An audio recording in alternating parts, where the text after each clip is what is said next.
নমস্কার। বৈশাখীর হেসেলে সব্বাইকে স্বাগত। আজ বৃহস্পতিবার।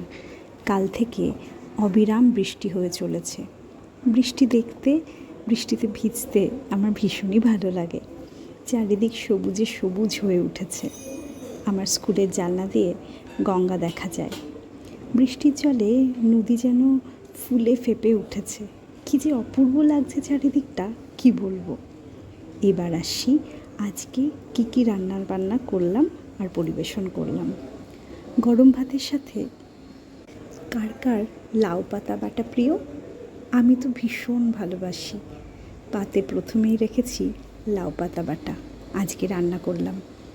তারপর পাতে রেখেছি ভেন্ডি আলু ভাজা, সাথে ডিম সেদ্ধও আছে। মটর ডাল করেছি উচ্ছে দিয়ে।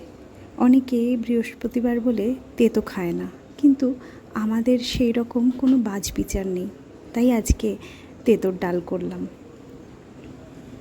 এরপর পাতে রেখেছি চিংড়ি মাছ দিয়ে মোচার ঘন্ট।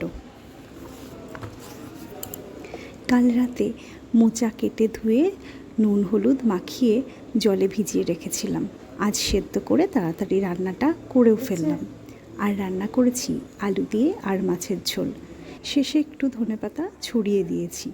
শেষে ধনেপাতা দিলে ধনেপাতার একটা অপূর্ব গন্ধ ঝোলে মিশে যায়, খুব সুন্দর লাগে। এই ছিল আমার আজকের রান্নাবান্না।